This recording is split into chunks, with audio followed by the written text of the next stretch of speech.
Bueno, buenas. Bueno, continuando con nuestro libro de El enigma de Spinoza, de Ibn de Solá, vamos a continuar. Y vamos a continuar el capítulo número 5. Recordemos que estamos leyendo los capítulos impares. ¿Ok? Ámsterdam, 1656. Buenos días, Gabriel, saludó Bento cuando oyó que su hermano se lavaba preparándose para los servicios del Sabbat. Gabriel simplemente lanzó un gruñido a manera de respuesta y regresó al dormitorio para sentarse pesadamente sobre la cama con dosel que compartían. La cama que ocupaba la mayor parte de la habitación era el único vestigio familiar de su pasado. Su padre, Michael, había dejado todas las pertenencias de la familia a Benton, el hijo mayor, pero las dos hermanas de Bento impugnaron el testamento de su padre, alegando que él había decidido no ser un verdadero miembro de la comunidad judía. Aunque el tribunal judío había decidido a favor de Bento, luego sorprendió a todos traspasando de inmediato todas las propiedades de la familia a sus hermanos, conservando para sí solo una cosa, la cama con dosel de sus padres. Después del casamiento de sus dos hermanas, él y Gabriel quedaron solos en la hermosa Casa Blanca de 3 pisos que la familia Spinoza había alquilado durante décadas. Su casa daba al canal Hoogach, cerca de las intersecciones más activas del sector judío de Ámsterdam, apenas a una cuadra de la pequeña sinagoga, Bet Jacob y las aulas contiguas. Bento y Gabriel habían decidido con pesar mudarse. Al irse sus hermanas, la vieja casa era demasiado grande y estaba demasiado llena de imágenes de los muertos, y demasiado costosa también. La guerra entre Holanda e Inglaterra de 1652, así como los ataques piratas a las naves que venían de Brasil, resultaron tan desastrosos para el negocio de importación de Spinoza, lo que obligó a los hermanos a alquilar una casa a solo 5 minutos a pie de la tienda. Bento miró largamente a su hermana. Cuando Gabriel era niño, la gente con frecuencia lo llamaba Pequeño Bento, ya que tenía la misma cara larga y ovalada, los mismos penetrantes ojos de búho, la misma nariz fuerte, pero ya en esos tiempos el Gabriel, completamente desarrollado, era 20 kilos más pesado que su hermano mayor, casi 15 centímetros más alto y mucho más fuerte, y sus ojos ya no parecían mirar a la distancia. En silencio, los hermanos permanecieron sentados juntos. Normalmente, Bento prefería el silencio y se sentía a gusto compartiendo las comidas con Gabriel, o trabajando juntos en la tienda sin intercambiar una palabra. Pero el silencio de ese momento era opresivo y alentaba pensamientos sombríos. Bento pensó en su hermana, Rebeca, quien en el pasado siempre había sido locuaz y llena de vida. Ella también, en esos momentos, le ofrecía silencio y evitaba su mirada cada vez que lo veía. Y en silencio también estaban todos los muertos, todos aquellos que habían muerto acostados en esa misma cama. Su madre, Hannah, que había muerto hacía 17 años, cuando él tenía apenas 6. Su hermano mayor, Isaac, hacía 6 años.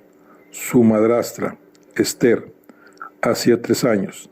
Y tanto su padre como su hermana, Miriam, hacía solamente 2. De todos sus hermanos, aquella banda ruidosa y llena de vida que jugaba, se peleaban y hacían las paces, que lloró a su madre y llegó lentamente a querer a su madrastra, solo quedaban Rebeca y Gabriel, y ambos se apartaban rápidamente de él. Mientras miraba la cara regordeta y pálida de Gabriel, Bento rompió el silencio. ¿Dormiste mal otra vez, Gabriel? Sentí que te movías mucho.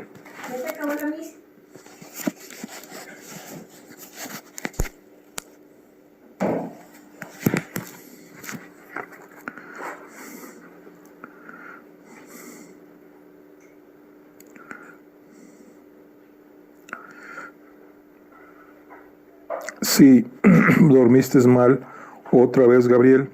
Sentí que te movías mucho. Sí, otra vez, Bento. ¿Cómo puedo dormir? Nada está bien ahora. ¿Qué hacer? ¿Qué hacer?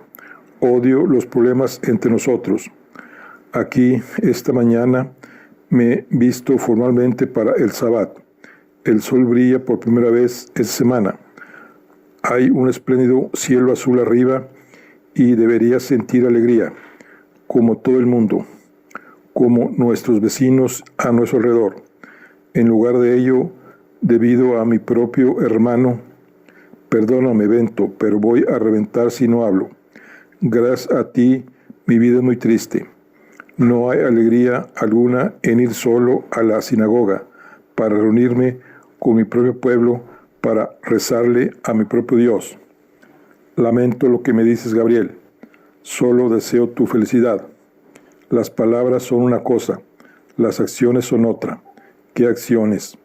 ¿Qué acciones?, exclamó Gabriel, y pensar que durante tanto tiempo, a lo largo de toda mi vida, solía creer que tú lo sabías todo. A cualquier otra persona que hiciera esa pregunta le diría, estás bromeando, pero sé que tú nunca bromeas, pero estoy seguro de que sabes a qué acciones me refiero. Bento suspiró. Bien, comencemos con la acción de rechazar las costumbres judías y rechazar incluso la comunidad, y luego la acción de no honrar el Sabbat, y tu alejamiento de la sinagoga y no donar prácticamente nada. A esa clase de acciones me refiero. Gabriel miró a Bento, que permaneció en silencio. Te diré más acciones tuyas. Bento, anoche, sin ir más lejos, tu acción de negarte a asistir a la cena de Sabbat en la casa de Sara. Sabes que voy a casarme con Sara, pero tú no estás dispuesto a conectar a las dos familias reuniéndote con nosotros para el Sabbat. Puedes imaginar cómo me sentí, cómo se sintió nuestra hermana Rebeca. ¿Qué excusa podemos dar? Podemos decir que nuestro hermano prefiere las lecciones de latín con su jesuita. Gabriel, fue mejor para la digestión de todos que yo no asistiera. Tú lo sabes. Tú sabes que el padre de Sara es supersticioso. Supersticioso, quiero decir, ultra ortodoxo. Ya has visto que mi presencia lo incita a la disputa religiosa. Ya has visto que cualquier respuesta de mi parte sencillamente siembra más discordia y más dolor para ti y para Rebeca. Mi ausencia sirve a la causa de la paz, de eso no tengo duda. Mi ausencia es igual a la paz para ti y para Rebeca. Cada vez pienso más en esa ecuación. Gabriel sacudió la cabeza. ¿Recuerdas, Bento, cuando yo era niño, que a veces me ausentaba porque imaginaba que el mundo desaparecía cuando cerraba los ojos? Tú corregiste ese pensamiento. Me tranquilizaste respecto a la realidad y de las leyes eternas de la naturaleza. Sin embargo, ahora eres tú quien comete el mismo error. ¿Acaso imaginas que la discordia por Bento Espinosa desaparece cuando no está él presente para presenciarla? Y continuó. Lo de anoche fue doloroso. El padre de Sara empezó la comida hablando de ti. Otra vez está furioso porque ignoraste nuestro tribunal judío local y llevaste tu demanda judicial al tribunal civil holandés. No hay memoria de que alguien alguna vez haya insultado al tribunal rabínico de esa manera. El caso es casi un motivo para la excomunión. ¿Eso es lo que quieres? Una cherem. Bento, nuestro padre está muerto. Nuestro hermano mayor está muerto. Tú eres la cabeza de la familia. Y sin embargo, nos insultas a todos nosotros al acudir al tribunal holandés. Y en el momento en que eliges hacerlo, ¿no podrás por lo menos haber esperado hasta después de la boda? Gabriel, lo he explicado una y otra vez, pero tú no me has escuchado. Escucho otra vez para que puedas conocer todos los hechos. Y sobre todo, por favor, trata de comprender que tomo mi responsabilidad contigo y con Rebeca con toda seriedad. Considera mi dilema. Nuestro padre, bendito sea, era generoso, pero se equivocó al juzgar que podía garantizar una obligación de la enlutada viuda Enríquez en poder de ese usurero avaro, Duarte Rodríguez. Su marido, Pedro, era un mero conocido de nuestro padre, ni siquiera un pariente lejano, ni tampoco, hasta donde sé, era un amigo íntimo. Ninguno de nosotros ha tenido contacto con él o con ella, y es un misterio el por qué nuestro padre decidió garantizar esa obligación, pero tú sabes cómo era él. Cuando veía a alguien en problemas, salía a ayudarlo con todo lo que podía, sin pensar en las consecuencias.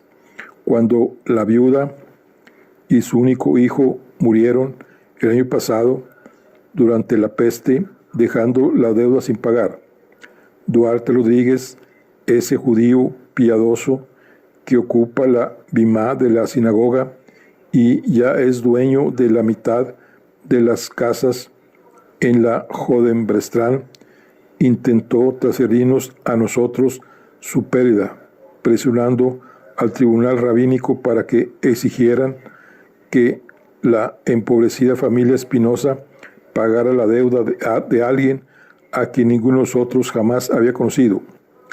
Bento hizo una pausa. Tú sabes esto, Gabriel, ¿no?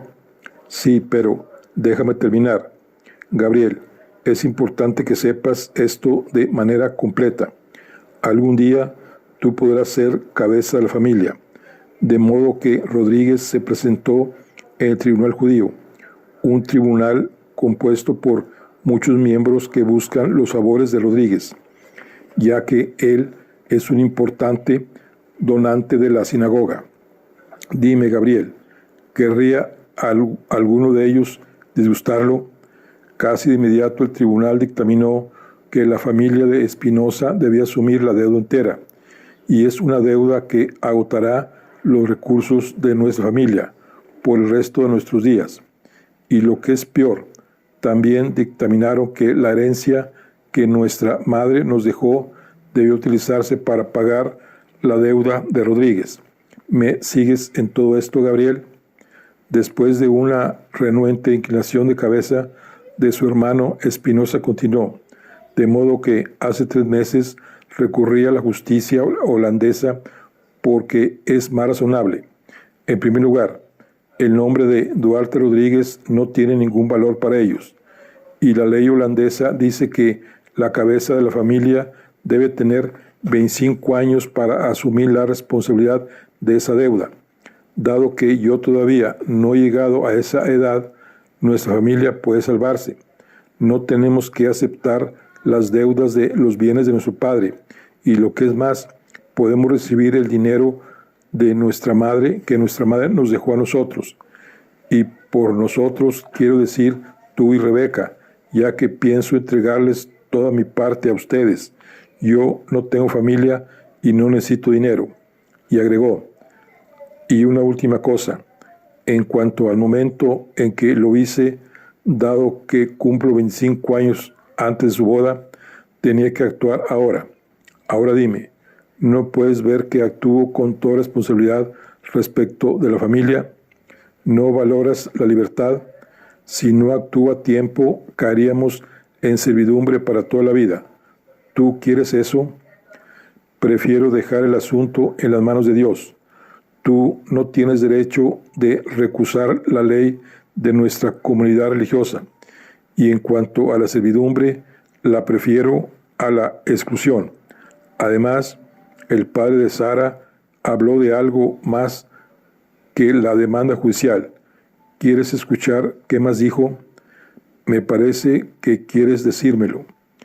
Dijo que el enigma espinosa, como lo llama él, pudiera ser rastreado hasta muchos años atrás, hasta tu impertinencia durante los preparativos del Bar Mitzvah. Recordó que el rabino Mortera te consideraba por encima de todos los otros estudiantes, que pensaba que tú podrías llegar a ser su sucesor. Y entonces tú dijiste que la historia bíblica de Adán y Eva era una fábula. El padre de Sara dijo que cuando el rabino te reprendió por negar la palabra de Dios, tú respondiste: la Torah es confusa, porque si Adán fue el primer hombre, ¿con quién exactamente se casó su hijo Caín? Tú dijiste eso, Bento.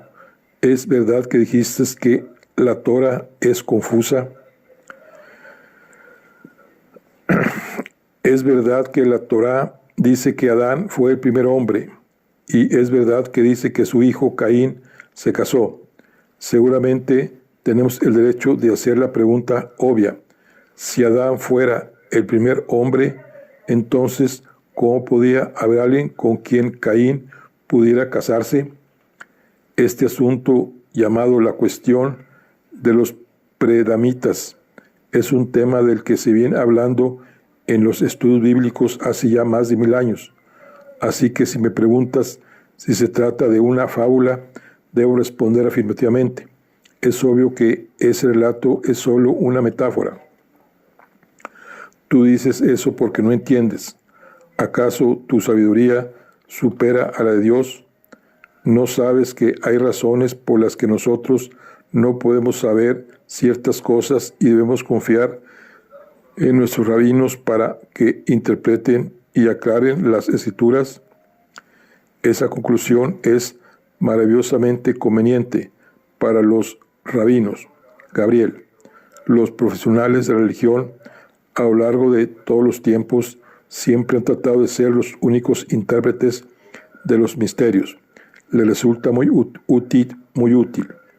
El padre de Sara dijo que esa insolencia de cuestionar la Biblia y a nuestros líderes religiosos era también ofensiva y peligrosa, no solo para los judíos, sino también para la comunidad cristiana. La Biblia es también sagrada para ellos. Gabriel, ¿tú crees que debemos renunciar a la lógica, renunciar a nuestro derecho de hacer preguntas? No discuto tu derecho personal a la lógica y tu derecho a cuestionar la ley rabínica. No cuestiono tu derecho a dudar de la santidad de la Biblia. Es más, ni siquiera cuestiono tu derecho a enfadar a Dios. Eso es asunto tuyo. Tal vez sea tu defecto, pero me hieres a mí y a tu hermana con tu negativa a guardar tus opiniones para ti mismo. Gabriel, esta conversación sobre Adán y Eva con el rabino Mortera ocurrió hace más de 10 años. Después de eso, me guardé mis opiniones para mí mismo, pero hace 2 años hice un voto de conducir mi vida de manera santa, lo cual incluye no mentir nunca. Por lo tanto, si alguien pide mi opinión, la ofreceré sinceramente.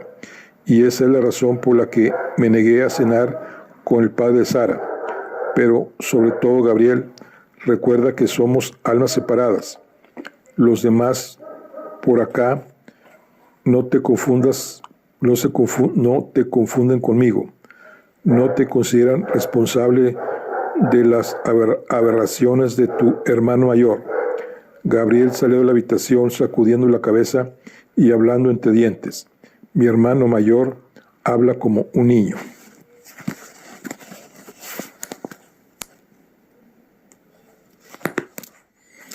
Capítulo 7. Ámsterdam, 1656. Bento miraba por la ventana, siguiendo con la vista a su hermano que caminaba rumbo a la sinagoga. Gabriel tiene razón. Les hago daño a quienes están más cerca de mí. Mis opciones son espantosas.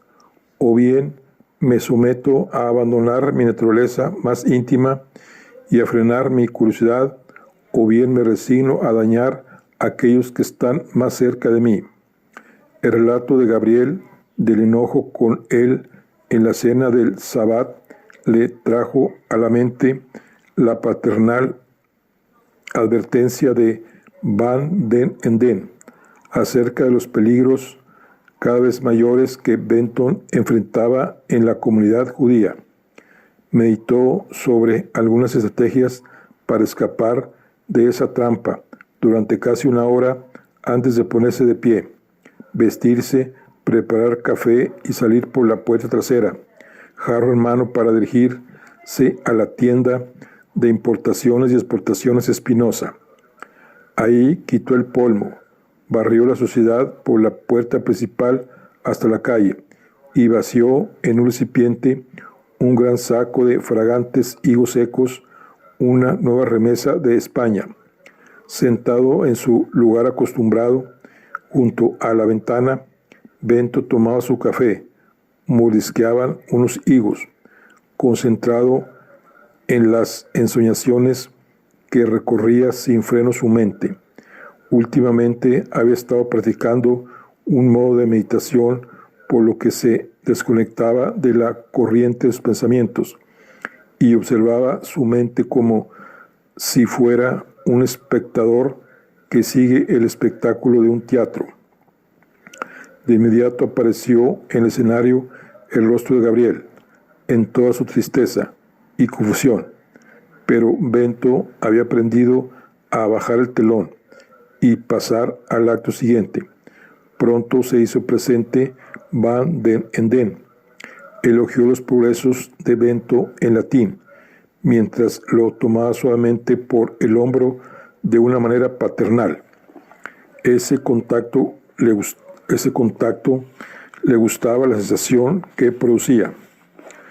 Pero ahora, pensó Bento, con Rebeca y ahora Gabriel, que me dan la espalda, ¿quién me va a volver a tocar otra vez? La mente de Bento pasó luego a una imagen de sí mismo, enseñándoles hebreo a su maestro y a Clara María.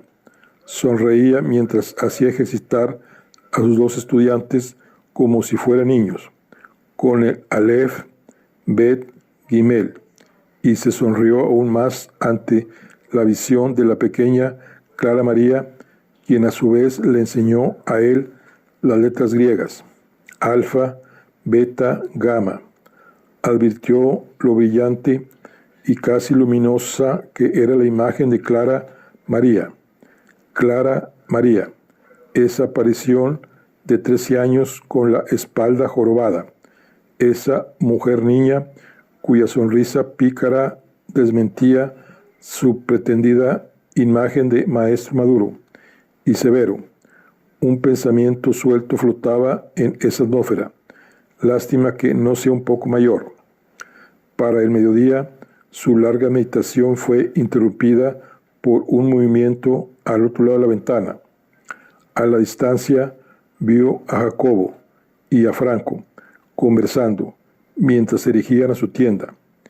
Bento había prometido vivir de manera santificada y sabía que no era virtuoso observar a otras personas subrepticiamente, sobre todo a aquellos que podrían estar hablando de él. De todos modos, no pudo apartar su atención de la extraña escena que se desarrollaba ante sus ojos. Franco iba 3 o 4 pasos detrás de Jacobo. Apenas Jacobo giró, le tomó la mano y trató de arrastrarlo. Franco se apartó y sacudió la cabeza con fuerza. Jacobo respondió, y después de mirar a su alrededor para asegurarse de que no había ningún testigo a la vista, puso sus inmensas manos sobre los hombros de Franco. Lo sacudió rudamente y lo empujó adelante de él, y así llegaron a la tienda. Por un momento, Bento se inclinó hacia adelante, absorto en ese drama, pero pronto volvió a entrar en un estado meditativo y se concentró en el misterio del raro comportamiento de Franco y Jacobo. A los pocos minutos fue sacado de sus reflexiones por el ruido de la puerta de la tienda al abrirse y de pasos ya adentro. Se puso de pie de un salto, saludó a sus visitantes y acercó 2 sillas para ellos mientras él mismo se sentaba sobre un cajón inmenso de higos secos. ¿Vienen de los servicios del sábado? Sí, respondió Jacob. Uno de nosotros aliviado y uno de nosotros más nervioso que antes. Interesante. El mismo hecho produce 2 reacciones diferentes. Y la explicación para ese curioso fenómeno quiso saber Bento. Jacobo se apresuró a responder. El asunto no es tan interesante y la explicación es obvia. A diferencia de Franco, que no tiene ninguna educación judía, yo he sido educado en la tradición judía y la lengua hebrea y, permítame que intervino Bento, pero ya en el inicio su explicación requiere explicación. Ningún niño criado en Portugal, en una familia marrana, recibe educación en hebreo, ni sobre el ritual judío. Eso incluye a mi padre, que aprendió hebreo solo después de salir de Portugal. Me dijo que cuando era niño, en su país, un gran castigo le esperaba a cualquier familia que educara a sus niños en lengua hebrea o la tradición judía. Es más, Espinosa se volvió a Franco. ¿Acaso no me contaron ayer algo acerca de un padre amado al que mataron porque la Inquisición encontró una Torá enterrada? Franco, sin decir nada, asintió con un ligero movimiento de cabeza, mientras se pasaban nerviosamente los dedos por el pelo largo. Bento se volvió hacia Jacob y continuó. Así que mi pregunta, Jacobo, no es de dónde viene tus conocimientos. Así es que mi pregunta es, Jacobo, es de dónde vienen tus conocimientos de hebreo. Mi familia se convirtió en cristiana nueva hace 3 generaciones, respondió rápidamente Jacobo, pero siguieron siendo criptojudíos, decididos a mantener viva la fe. Mi padre me envió a Rotterdam a trabajar en su empresa mercantil cuando yo era un jovencito de 11 años y durante los siguientes 8 años pasé todas las noches estudiando hebreo con mi tío, un rabino. Él me preparó para el Bar Mitzvah en la sinagoga de Rotterdam y luego continuó con mi educación judía hasta su muerte. He pasado la mayor parte de los últimos 12 años en Rotterdam y regresé recientemente a Portugal solo para rescatar a Franco. Y tú, Beto se volvió hacia Franco, cuyos ojos solo estaban interesados en el piso mal barrido de la tienda de importados de Espinosa. ¿No sabes hebreo? Pero fue Jacobo quien contestó, por supuesto que no. Tal como usted recién dijo, no se permite el hebreo en Portugal. A todos se nos enseña a leer las escrituras en latín. Así que Franco ¿No sabes hebreo? Otra vez intervino Jacobo. En Portugal nadie se atreve a enseñar hebreo. No solo enfrentarían de inmediato a la muerte, sino que toda su familia sería perseguida. Por este mismo momento, la madre y 2 hermanas de Franco están escondidas. Franco. Bento se inclinó para mirarlo directamente a los ojos. Jacobo sigue respondiendo por ti. ¿Por qué has decidido no responder? Él solo trata de ayudarme, respondió Franco en un susurro. ¿Y tú sientes que es una ayuda permanecer en silencio? Estoy demasiado alterado como para confiar en mis palabras, respondió Franco, con voz más fuerte. Lo que dice Jacobo es correcto. Mi familia está en peligro. Y como dice, no he recibido ninguna educación judía aparte del Aleph, Bet, Gimel, que él me enseñó dibujando las letras en la arena. E incluso tuvo que borrarlas pasándoles el pie por encima. Bento giró todo su cuerpo para enfrentar a Franco, deliberadamente sin mirar a Jacobo. Y es también tu opinión que, aunque él se sintió aliviado por el servicio, ¿a ti te inquietó? Franco asintió con la cabeza. ¿Y tu agitación se debió debido a la duda y a los sentimientos? Franco lanzó una mirada furtiva a Jacobo. Sentimientos tan fuertes que tengo miedo de hablar de ellos, incluso con usted. Confía en que yo comprendo tus sentimientos y no los juzgo. Franco bajó la mirada. Le temblaba la cabeza. Es un miedo muy grande, continuó Bento. Déjame tratar de calmarte. Primero, consideremos si tu miedo es racional. Franco hizo una mueca y clavó la mirada en Espinosa, desconcertado. Veamos si tu miedo tiene sentido. Ten en cuenta estos 2 hechos. Primero, yo no represento ninguna amenaza. Te prometo que nunca repetiré tus palabras. Además, yo también dudo de muchas cosas, y hasta puede ser que comparta algunos de tus sentimientos. Y segundo, en Holanda no hay peligro. Aquí no hay ninguna inquisición. No en este negocio, ni en esta comunidad, ni en esta ciudad, y ni siquiera en este país. Ámsterdam es independiente de Iberia hace ya muchos años. Tú sabes esto, ¿no? Sí, respondió Franco en voz baja. Sin embargo, alguna parte de tu mente que tú no controlas continúa comportándose como si hubiera un gran peligro inmediato. ¿No es notable la manera en que nuestras mentes se dividen? La manera en que nuestra razón, la parte más alta de nuestra mente, es dominada por nuestras emociones. Franco no mostró interés alguno en estos hechos extraordinarios. Bento vaciló.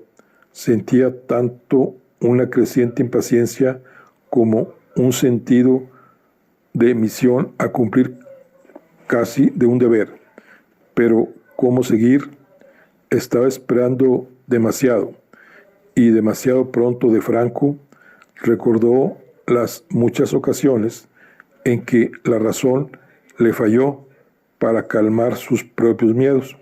Le había ocurrido precisamente la noche anterior, mientras caminaba en sentido contrario a la multitud que se dirigía al servicio del Sabbat hacia la sinagoga. Finalmente, decidió usar su única influencia disponible y con su más apacible voz le dijo: «Tú me pediste que te ayudara. Yo acepté hacerlo. Pero si tú quieres mi ayuda, debes confiar en mí. Hoy debes ayudarme a ayudarte. ¿Me entiendes?» «Sí», respondió Franco suspirando. «Pues bien, entonces tu siguiente paso es espesar tus miedos. Franco sacudió su cabeza. No puedo. Son terroríficos y son peligrosos. No tan terroríficos como para resistir la luz de la razón. Y acabo de demostrarte que no son peligrosos si no hay nada que temer. Valor. Ahora es el momento de enfrentarlos. Si no, te lo digo otra vez. En este punto, Bento habló con firmeza. No tiene sentido que sigamos encontrándonos. Franco aspiró profundamente y empezó. Hoy, en la sinagoga, escuché las escrituras cantadas en una lengua extraña. No entendí nada. Pero Franco, interrumpió Jacobo, por supuesto que no entendiste nada. Una y otra vez te he dicho que este es un problema temporario. El rabino da clases de hebreo. Ten paciencia, paciencia. Y una vez más, replicó Franco, ya con enojo en la voz, te digo que es más que la lengua. Escúchame alguna vez. Es todo el espectáculo. En la sinagoga, esta mañana, miré a mi alrededor y vi a todos con sus kipás de elaborados dibujos bordados, con sus mantos de oración, con franjas azules y blancas y flecos, sus cabezas que se movían hacia adelante y hacia atrás como loros en su comedero, los ojos levantados al cielo. Lo escuché, lo vi y pensé. No puedo decir qué pensé.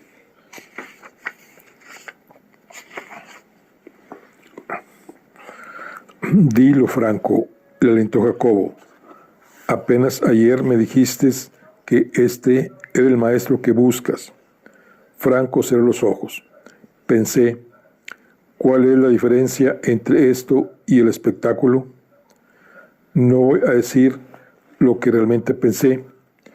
Las tonterías que se suceden en la misa católica a la que nosotros, los nuevos cristianos, tenemos que asistir. Después de la misa, cuando éramos niños, Jacobo, ¿recuerdas cómo solíamos ridiculizar a los católicos tú y yo? Ridiculizábamos las estrafalarias vestimentas de los sacerdotes, las innumerables y violentas imágenes ensangrentadas de la crucifixión, la genuflexión ante los restos de huesos de los santos, la oblea y el vino, y el hecho de comer la carne y beber la sangre. La voz de Franco se eleva, judío, católico. No hay ninguna diferencia. Es una locura. Todo es una locura.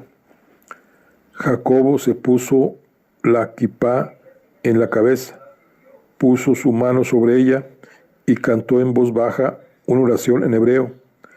También Bento estaba conmocionado y buscó con cuidado las palabras adecuadas y más serenas.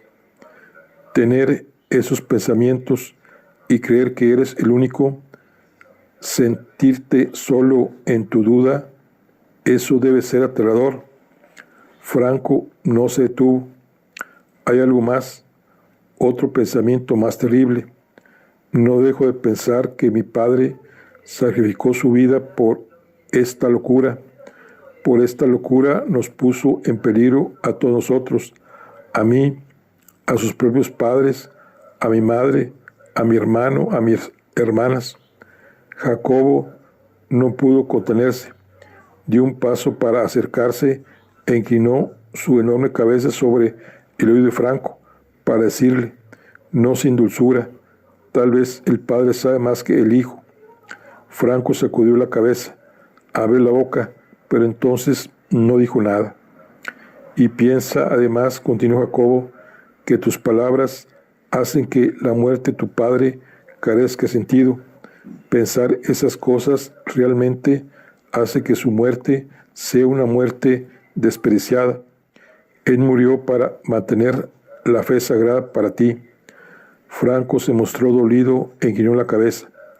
Bento supo que debía intervenir. Primero lo miró a Jacobo y le dijo con suavidad: hace apenas un momento le suplicases a Franco para que dijera lo que pensaba. Ahora que finalmente lo ha hecho tal como pediste, ¿no sería mejor alentarlo en lugar de silenciarlo? Jacobo dio media vuelta, dio medio paso hacia atrás. Bento siguió dirigiéndose a Franco con la misma voz serena. ¿Qué dilema para ti, Franco? Jacobo afirma que si tú no crees en cosas que encuentras increíbles, entonces haces que el martirio de tu padre sea una muerte inútil. ¿Y quién querría dañar a su propio padre? ¿Cuántos obstáculos para pensar por uno mismo? ¿Cuántos obstáculos para perfeccionarnos a nosotros mismos usando nuestra capacidad de razonar, capacidad dada por Dios? Jacobo sacudió la cabeza. Un momento. Esa última parte sobre la capacidad de razonar dada por Dios, eso no es lo que yo dije. Estás distorsionando las cosas. Hablas de la razón, te mostraré la razón. Usa tu sentido común. Abre los ojos. Quiero que compares. Mira a Franco. Él sufre, llora, se arrastra, se desespera. ¿Lo ves? Bento asintió con la cabeza. Y ahora mírame a mí. Soy fuerte. Adoro la vida. Me ocupo de él. Lo rescaté de la Inquisición. Estoy sostenido por mi fe y por el abrazo de mis hermanos judíos. Me conforta saber que nuestro pueblo y nuestra tradición continúa.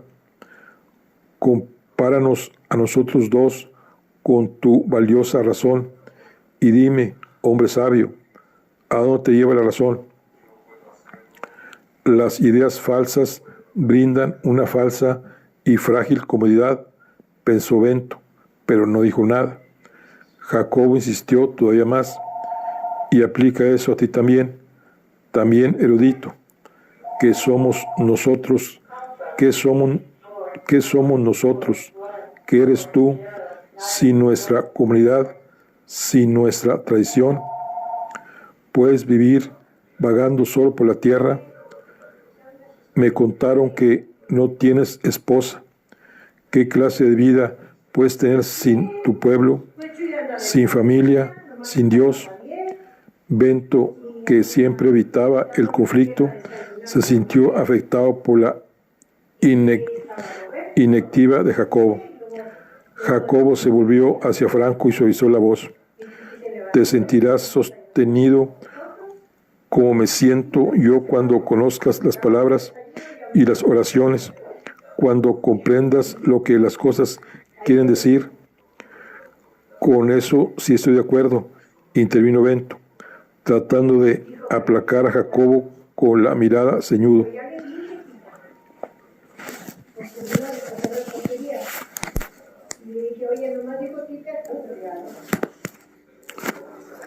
Jacobo se volvió hacia Franco y suavizó la voz. Te sentirás sostenido como me siento yo cuando conozcas las palabras y las oraciones, cuando comprendas lo que las cosas quieren decir. Con eso sí estoy de acuerdo, intervino Bento, tratando de aplacar a Jacobo, que lo miraba ceñudo. El desconcierto se suma a tu estado de conmoción, Franco. Todo marrano que sale de Portugal se siente desorientado. Tiene que ser educado de nuevo para volverse judío. Otra vez, tiene que empezar como un niño y aprender el Aleph Bet Gimel. Durante 3 años ayudé al rabino con los cursos de hebreo para marranos y te aseguro de que aprenderás rápidamente. No, insistió Franco, pareciéndose en ese momento al Franco que se resistía, ese que Bento había visto por la ventana. Ni tú, Jacobo Mendoza, ni tú, Bento Espinosa, me escucha. Lo digo una vez más, no se trata de la lengua, no sé hebreo, pero esta mañana en la sinagoga, durante todo el servicio, leí la traducción española de la Sagrada Torá. Está llena de milagros. Dios divide el Mar Rojo, ataca a los egipcios con plagas, habla disfrazado como un arbusto en llamas. ¿Por qué todos los milagros ocurren entonces en los tiempos de la Torá? Díganme ustedes, 2, ¿por qué ha terminado la época de los milagros? ¿Acaso el Dios fuerte y todopoderoso se ha ido a dormir? ¿Dónde estaba ese Dios cuando mi padre fue quemado en la hoguera? ¿Y por qué razón? ¿Por proteger el libro sagrado de ese mismo Dios? ¿No fue Dios suficientemente poderoso como para salvar a mi padre, quien tanto lo reverenciaba? Si es así, ¿quién necesita un Dios tan débil? ¿O Dios no sabía que mi padre lo reverenciaba? Si es así, ¿quién necesita un Dios que no sabe esas cosas? ¿Acaso Dios tenía el poder suficiente, pero decidió no hacerlo? Si es así, ¿quién necesita un Dios sin amor? Tú, Bento Espinosa, al que llaman bendito, tú sabes cosas acerca de Dios, eres un estudioso. Explícame tú todo eso. ¿Por qué tenías miedo de hablar? Quiso saber Bento. Haces preguntas importantes, preguntas que han desconcertado a los piadosos a lo largo de los siglos. Creo que el problema tiene su raíz en un error fundamental y enorme, el error de suponer que Dios es un ser viviente que piensa, un ser a nuestra imagen, un ser que piensa como nosotros, un ser que piensa en nosotros. Los griegos antiguos comprendieron ese error hace 2000 años. Un hombre sabio llamado Genófanes escribió que si los bueyes, los leones y los caballos tuvieran manos para tallar imágenes, modelarían a Dios según sus propias formas y les darían cuerpos como las de ellos mismos. Creo que si los triángulos pudieran pensar, crearían un Dios con la apariencia y los atributos de un triángulo, o los círculos crearían. Jacobo interrumpió a Bento indignado. Hablas como si nosotros, los judíos, no supiéramos nada de la naturaleza de Dios. No olvides que tenemos la Torá, que contiene sus palabras. Y Franco, no pienses que Dios carece de poder. No olvides que los judíos persisten. No hagan lo que nos hagan. Persistimos. ¿Dónde están todos aquellos pueblos desaparecidos? Los fenicios, los moabitas, los edomitas y tantos otros cuyos nombres no conozco. No olvides que debemos ser guiados por la ley de Dios. Mismo les dio a los judíos, nos dio a nosotros, su pueblo elegido. Franco le dirigió una mirada espinosa como si le estuviera diciendo, ¿ves con lo que debo enfrentarme? Y se volvió hacia Jacobo. Todos creen que Dios los escogió, los cristianos, los musulmanes. No, ¿qué importa lo que los otros creen? Lo más importante es lo que está escrito en la Biblia. Jacobo se dio vuelta para mirar a Espinosa. Admítelo, Barucho, admítelo, erudito. ¿Acaso la palabra de Dios no dice que los judíos son el pueblo elegido? ¿Pueden negarlo? He pasado muchos años estudiando esa cuestión, Jacobo, y si así lo deseas, compartiré los resultados de mis investigaciones. Bento hablaba amablemente, como un maestro podría dirigirse a un estudiante, inquisitivo. para responder a tus preguntas sobre por qué son especiales los judíos, debemos remontarnos al origen. Me acompañarán a explorar las palabras mismas de la Torá. Mi ejemplar está apenas a 1 minuto de distancia.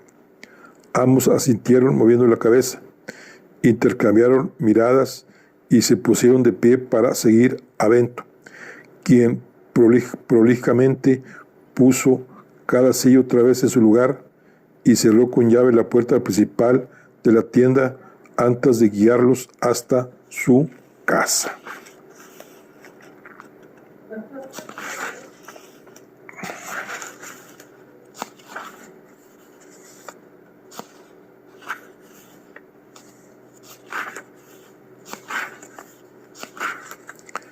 Bueno, aquí concluimos la charla de hoy. Nos vemos en la siguiente. Hasta luego.